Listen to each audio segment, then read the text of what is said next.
Hey, what's going on guys? Here it's Ghost, and today I'm bringing you guys episode 2 of my Fashion Frame series on Warframe. Now, I'm not here to explain to you why I disappeared off the face of the earth for about a year off YouTube and off Warframe.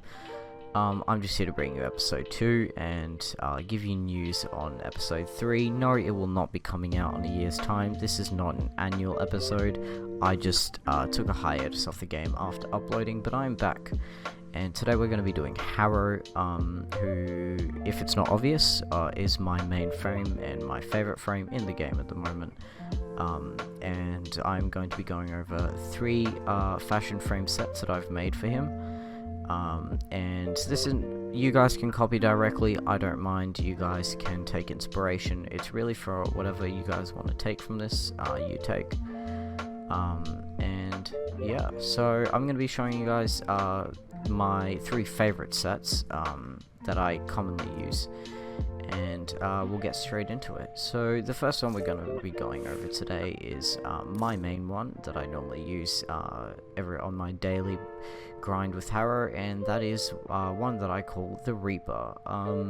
Reaper mainly is just a murdered out with minimal white color add on accents and emissive.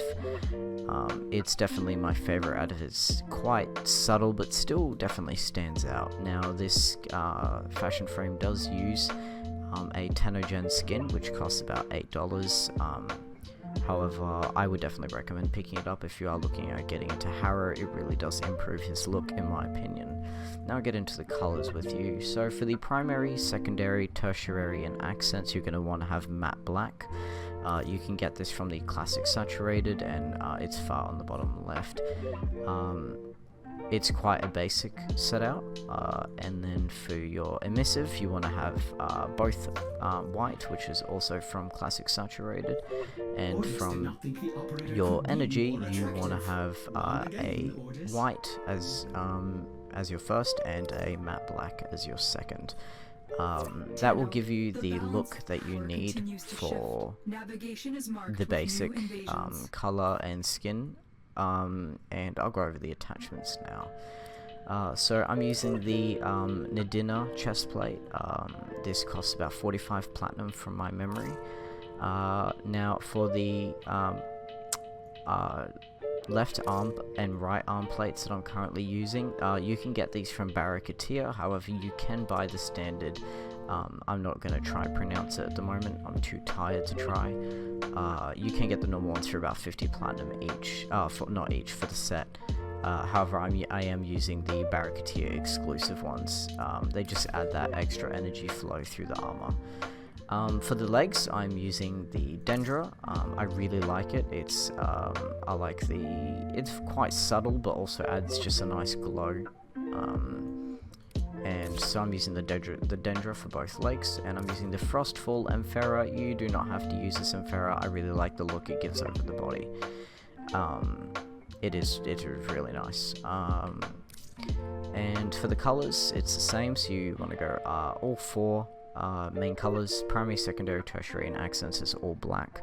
Emissive is double white, and energy is a pale white. It's like sitting in the middle, not just a silver, but quite a pale white, just to give the glow on the armor a bit more of a darker tint. And then the second color is black for your energy. And that is all for... Oh wait, I forgot to go over the Sindana. So for the Volca Sindana, this is a I guess bundle exclusive. You can only get it if you buy the Ember package for her new skin. I wouldn't, if you don't play Ember, I don't really think it's worth picking this package up just for the Sindana, even though it is a really cool Sindana. A great replacement for this is the Dax Sindana, as it just fits in with the whole sleek look of Reaper Harrow. However, I use the Volca. You might find something else that you think replaces it quite well. For these sigils, for the left and right, we're running the Solaris, just because it's a nice, very basic sigil that sits on the armor, and I think it looks really clean. And then for the back, we're running the Nava with a tint of red. I just like it because it looks like, I don't know, I just think it looks nice. You don't have to do it. But yeah, that is the first fashion frame for this video, and we'll jump straight into the second one. Second fashion frame for this video is Paladin HARROW. Now, Paladin HARROW takes a similar approach to Reaper HARROW in the color styling.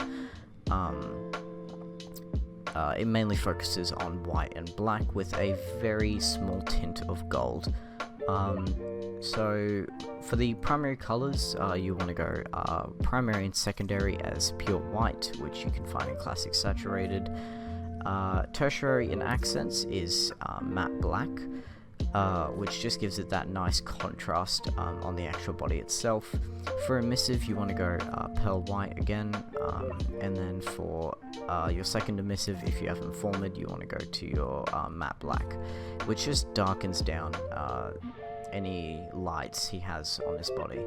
For energy, you want to have matte black, and I chose a paler, it's almost like a pale blue or grey. It just gives his energy a nice tint when he's using things like condemn. I really like it. You don't have to use it, but I personally really like that tint. Now for his attachments, we're going to be using the Oscaria chestplate. I'm sorry if I butchered that, I'm very tired. The Oscaria are pretty much set for the upper half, so chestplate, shoulder plates, and I think they give him more of a beefy look, in my opinion, which just fits the more Paladin style that we're looking for. Then when using the Nadina leg plates, it's subtle, it fits in, it doesn't clip too much at all, it just works. I think it looks nice. And we're using the Frostfallen Ferret again because I really only have two, and the Fey Path is horrible. And then for the colors, we have primary as a pearl white, we've got secondary and tertiary as a matte black. Your accent is, I've chosen from Shamrock, and I've used it as this balanced nice gold. Now if you don't have Shamrock, that is okay, you can use, I found a good substitute, and pretty much the same thing is this darker, it's just a nice balanced, I guess, gold, a bit more orangey on the classic saturated. It's a fine replacement and it works pretty much the exact same. And then for your emissive, we've got a white and a black, and for your energy, we've got the same color, a slightly higher tint I have, however, it really does not matter, it doesn't change anything almost. And for your second energy color, you want a black, or at least I've chosen a black. And then for your Cyan Dana, I've gone with the Dax Cyan Dana. Now the Dax Cyan Dana is probably my favorite Cyan Dana for Harrow.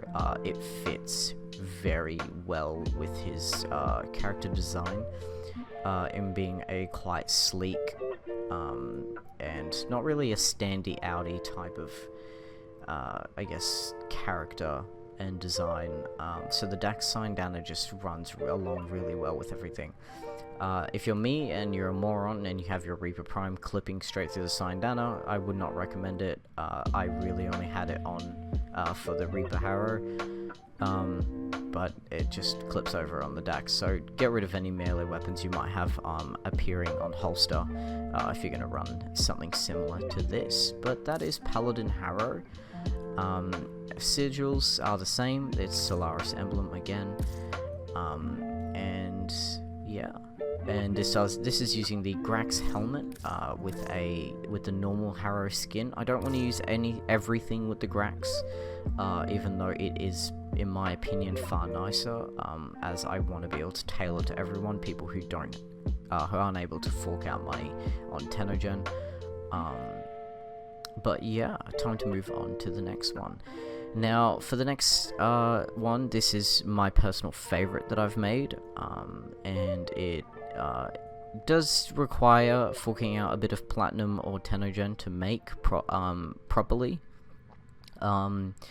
This is Cryptomaniac HARROW. This, it's definitely my favorite that I've made so far for this series. And we're using the full Grax skin and helmet. For the primary and secondary colors, we've got a matte black, same in classic saturated. All the matte black you see throughout this video is from classic saturated. For tertiary, we've got the neon green, also in classic saturated, and for accent, it's the same neon green again. Then for emissive, we have the same neon green. However, I found that a slightly darker tint of the neon, I guess, gives a bit more blended look to his the frostfall. However, it's such a small difference, it really doesn't matter. For energy, you want a matte black and a neon green, but that's if you have a formed. Then for your attachments, I've gone with the Porter chest plate, just because I think it fits the best over the kind of theme I'm trying to build here. And then pretty sure this is about 50 platinum. For the Dendra, we're going for the Dendra shoulder plates and Dendra leg guards, so pretty much full Dendra kit after the Porter chest plate. And for the attachments, we're going with primary, secondary, and tertiary as a matte black, accents and emissive as the neon green, energy with a black and a neon green, all from classic saturated. And we've got the Frostfall and Farah again. However, I do think that this one is the one that it looks the best on. It gives it that really nice glow on his body that I think really completes the look. And for his Cyandana, we're using the Prisma Yamako Cyandana. It's quite sleek and subtle, and I think the glow it gives off is quite nice. I do tend to also run the Volca, just because it does look very nice with this. However, I'm trying to, I guess, cater to more people by running the Prisma Yamako. Not everyone wants to go ahead and buy Ember's deluxe skin package just to get the Cyandana. I do play Ember, hence why I did that. You can also use the Dax Cyandana. It also looks perfectly fine in my opinion. And the Pyra Cyandana also looks quite nice, I think. However, you maybe just want to tone down the emissive on it, just to, because it can be a bit bright in my opinion. But yeah, Prisma Yamako works perfectly fine, and it doesn't have to be the Prisma, it can be the normal Yamako Cyandana. And for the Cyandana, we've gone primary, secondary, tertiary.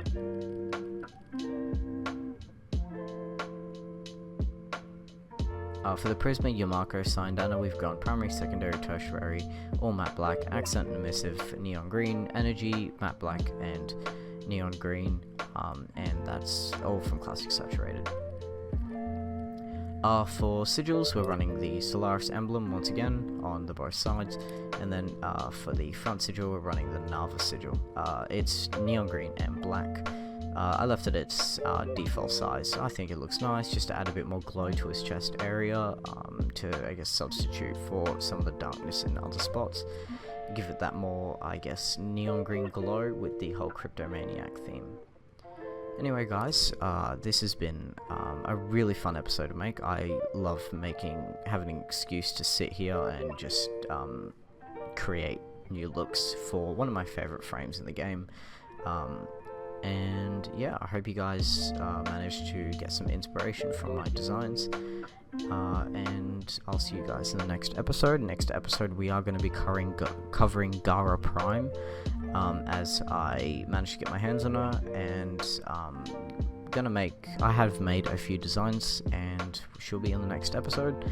Episode after that is completely up to you guys, so if you guys want to leave that in the comment section, which frame you want me to do. Might do Ember, might do a Naros, might do an Nidus Prime, don't know, we'll see where it goes.